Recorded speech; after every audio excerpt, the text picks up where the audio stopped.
महाराष्ट्र में कहीं ना कहीं तस्वीर क्लियर है, लेकिन तस्वीर झारखंड में भी कहीं ना कहीं क्लियर हो चुकी है। इलेक्शन कमीशन की वेबसाइट के मुताबिक अगर देखा जाए तो बीजेपी और जेएमएम में ज्यादा फर्क नहीं है, एक एक सीट का उसमें फर्क नजर आ रहा है। जैसे कि अभी इस समय बात की जाए तो इंडिया गठबंधन जो है वहां पर लगातार बढ़त बनाए हुए है, और साथ ही जो एनडीए है वो कहीं ना कहीं कम पर नजर आ रहा है।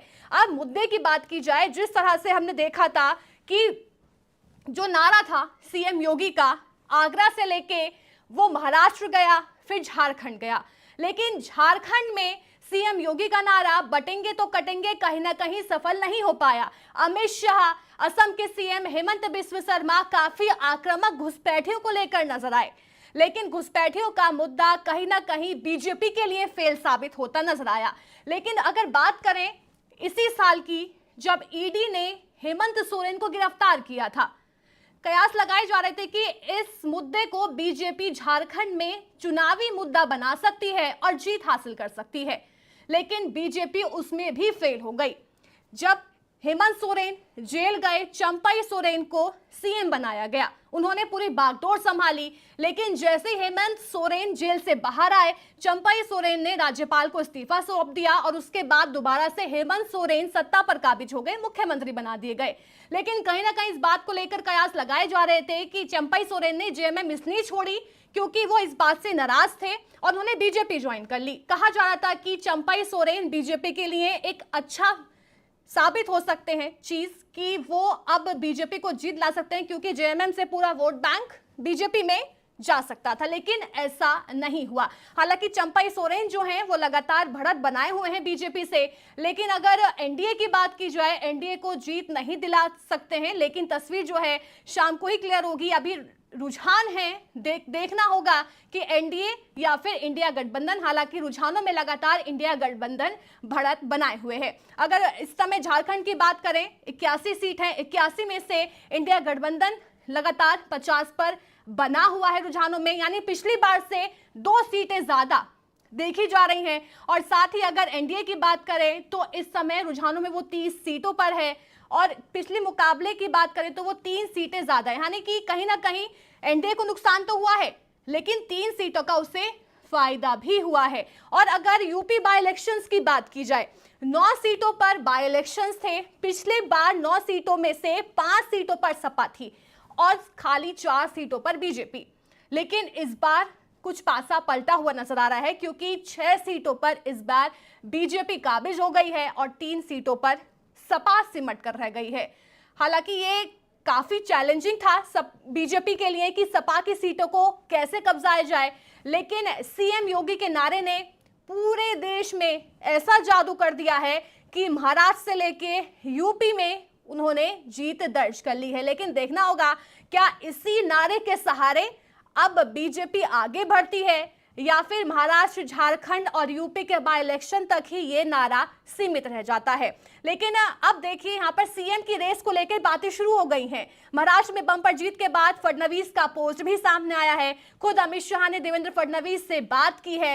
हालांकि क्या बात हुई है ये देखने वाली बात होगी, लेकिन कहा जा रहा है कि अमित शाह ने देवेंद्र फडणवीस को बधाई दी है। लेकिन अब सीएम रेस को लेकर कहीं ना कहीं सियासत भी देखी जा सकती है कि आखिर अब महाराष्ट्र में सीएम बनेगा कौन। अगर आंकड़ों के मुताबिक देखा जाए तो बीजेपी कार्यकर्ता का कहना है कि सीएम जो है देवेंद्र फडणवीस ही बनाए जाएं, लेकिन ये तो हाईकमान ही तय करेगा कि आखिर बीजेपी की बागडोर महाराष्ट्र में किसके हाथ में देनी है। लेकिन अगर एमवी यानी महाविकास अघाड़ी की हम बात करें, शिवसेना यानी यूबीटी गुट के पास काफी कम सीटें आई हैं, और साथ ही यहाँ पर बात की जाए सीटों की तो रुझानों में 19 सीटें उनके पास आई हैं। शरद पवार यानी एनसीपी गुट की बात की जाए उनके पास 13, और कांग्रेस के पास भी काफी कम सीटें आई हैं, जिसके चलते एमवी यानी महाविकास अघाड़ी के पास रुझानों के मुताबिक 55 सीटें ही हाथ लगी हैं। लेकिन बीजेपी की बम्पर वोटिंग एकदम चौंकाने वाली, क्योंकि दोहरा शतक। लेकिन झारखंड में कहीं ना कहीं बीजेपी को हार का सामना करना पड़ सकता है। हालांकि जल्दबाजी होगी कहना, क्योंकि अभी काफी लंबे समय बचा हुआ है, और ये कहना भी जल्दबाजी होगी या हार है या जीत है, क्योंकि एंड टाइम तक पासे पलट भी जाते हैं, हमेशा देखा भी जाता है।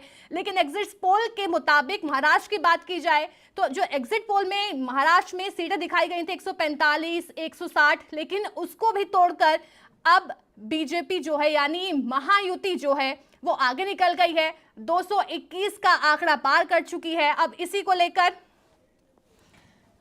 कयास लगाए जा रहे हैं। लेकिन अब कहें कि महाविकास अघाड़ी की करारी हार की वजह क्या है? घोषणा पत्र में महायुति के वादों की झलक, वहां पर बड़ी लापरवाही देखी गई और उसके बाद किसानों को मुद्दों को ढंग से नहीं उठाया है, यह भी बड़ी वजह है। प्रचार प्रसार तो किया गया महाराष्ट्र में महाविकास अघाड़ी की ओर से, लेकिन जो जमीनी स्तर के मुद्दे थे वो शायद उनकी हार की वजह बनते नजर आए। अगर बीजेपी की बात की जाए यानी साफ तौर पर महायुति की बात की जाए, महायुति ने जमकर प्रचार प्रसार किया, खुद पीएम मोदी पहुंचे, अमित शाह पहुंचे, सबने बड़ी से बड़ी रैलियां की। पूरे महाराष्ट्र में बागडोर पीएम मोदी अमित शाह ने संभाल रखी थी। लेकिन उसका रिजल्ट अब देखा गया है। खुद सीएम योगी ने बड़ी बड़ी सभाएं महाराष्ट्र में की हैं, उसका भी रिजल्ट देखा गया। हालांकि सीएम योगी का नारा काफी सक्सेसफुल महाराष्ट्र में देखा गया है, लेकिन इसको लेकर सियासत भी देखी गई थी। खुद उनके गुट के अजीत पवार ने कहा था कि ये नारे यहाँ पर नहीं चलेंगे। नाराजगी देखी गई थी यहाँ पर कि ये नारे यहाँ पर नहीं चल सकते, लेकिन उसके बावजूद महायुति ने यहाँ पर बड़ी जीत हासिल करी है रुझानों के हिसाब से। लेकिन समय है 5 बजेंगे, उसके बाद तस्वीर कुछ ना कुछ साफ होगी कि आखिर यहाँ पर क्या है। लेकिन झारखंड की बात कर लेते हैं कि घुसपैठियों का मामला चुनावी मुद्दा कैसे बना, यह बड़ी बात है। जिस हिसाब से घुसपैठियों का मुद्दा था उसको लेकर बीजेपी काफी आक्रामक नजर आई थी। उन्होंने बड़े बड़ी बातें बोली थी कि जो हेमंत सोरेन है वो घुसपैठियों को अंदर ला रहे हैं।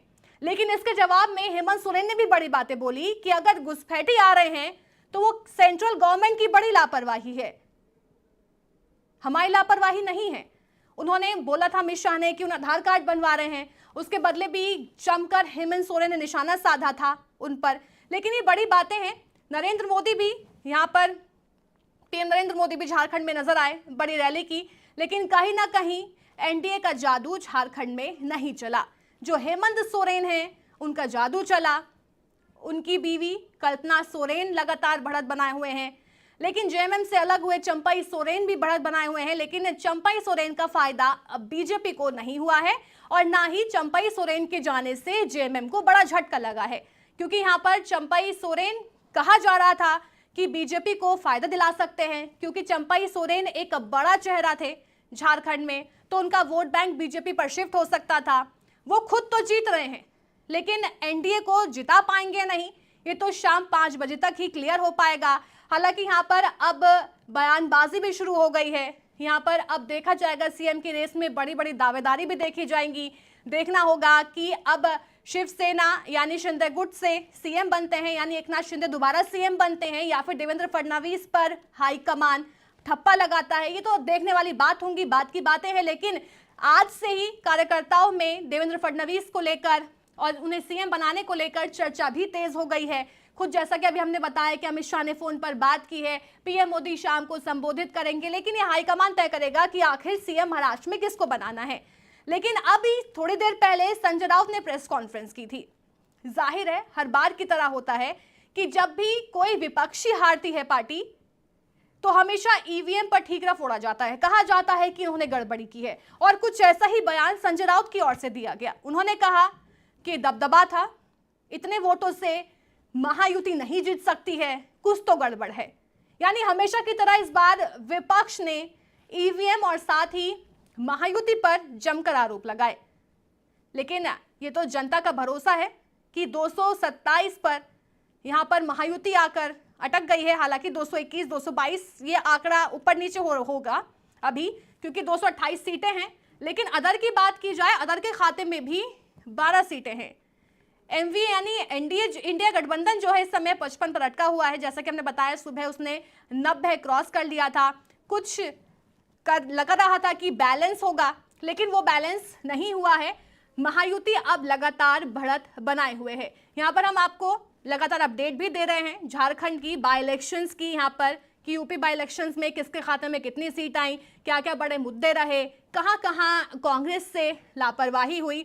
लेकिन एक बात और है, झारखंड में जो है वो कमान जेएमएम के हाथ में रही। यानी हेमंत सोरेन, कल्पना सोरेन, ये सब थे जो लगातार रैलियां कर रहे थे, बड़े बड़े वादे इनकी ओर से किए गए हैं। लेकिन अगर कांग्रेस की बात की जाए, कांग्रेस कहीं ना कहीं रैलियों से नदारद दिखाई दी। राहुल गांधी खड़गे के अलावा वहां कोई नहीं पहुंचा। प्रियंका गांधी की बात की जाए, वो नजर नहीं आई। सिर्फ राहुल गांधी और खड़गे ने वहां पर रैलियां की, जनता को संबोधित किया, जनता से बड़े वादे किए। लेकिन अगर मेन फैक्टर जीत का इस समय माना जाए झारखंड में, तो वो जेएमएम यानी हेमंत सोरेन, कल्पना सोरेन, ये सब बड़े चेहरे थे जिन्होंने पूरी कमान संभाली और उसके बाद जनसभा करी, जमीनी स्तर पर उतरे, लोगों की समस्याएं सुनी, उनका समाधान बताया और जनता को भरोसा दिलाया कि आप एक बार हम पर विश्वास करिए। तो जनता ने विश्वास किया भी। जनता ने एक बार फिर जेएमएम पर भरोसा जताते हुए रुझानों के हिसाब से कम 50 सीटों पर इंडिया गठबंधन को रुझानों के हिसाब से जिता दिया है। लेकिन वही बात, ये रुझान है, अभी 5 बजे तक तस्वीर साफ नहीं होगी। लेकिन झारखंड में अदर की बात की जाए, अदर भी बहुत बड़ा हिस्सा होता है। जिसके पास कम सीटें होती हैं, अदर उसका सहारा बन के जिता देता है। लेकिन अदर के पास खुद झारखंड में सिर्फ एक ही सीट रही, जो कि पिछले के मुकाबले -5 चल रही है। यानी पिछली बार अदर के पास 6 सीटें थी, इस बार सिर्फ एक ही रह गई है। और एनडीए के पास पिछली बार 33 थी, इस बार 30 ही रह गई हैं। और इंडिया अलायंस की +2 हुई है। यानी साफ तौर पर इंडिया अलायंस को यहां पर बड़ी बढ़त मिलती हुई नजर आ रही है।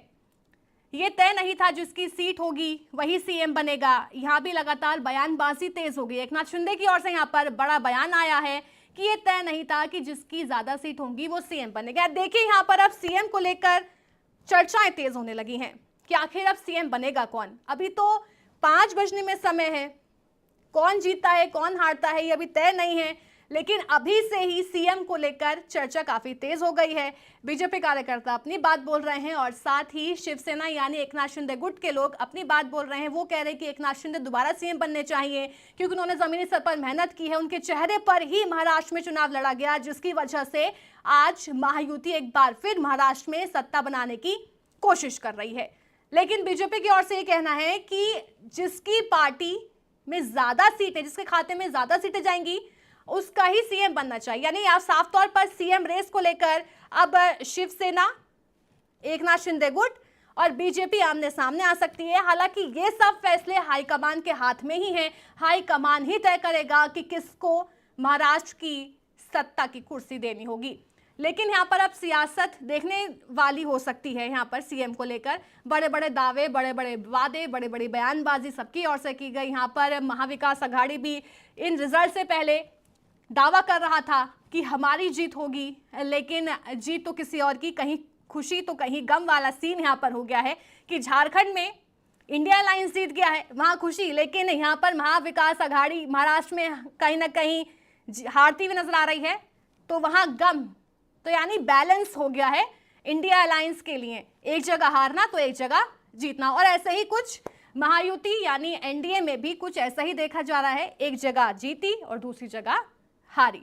लेकिन यूपी में भी कुछ तस्वीर ऐसी है, कहीं ना कहीं बीजेपी को जीत ही कहा जा सकता है, क्योंकि 9 में से 6 सीट बीजेपी के हाथ में है और 3 सीट सपा के हाथ में लगी हैं। लेकिन अभी जो तस्वीरें आ रही हैं वो तस्वीरें बिल्कुल अलग है, क्योंकि मुख्यालयों में, बीजेपी मुख्यालयों में पटाखे फोड़े जा रहे हैं। सुबह से ही देखा जा रहा था जलेबी बन रही थी, लेकिन उनकी जलेबी बनना कहीं ना कहीं सफल हो गया है, क्योंकि एक राज्य में तो उन्होंने जीत हासिल कर ली है।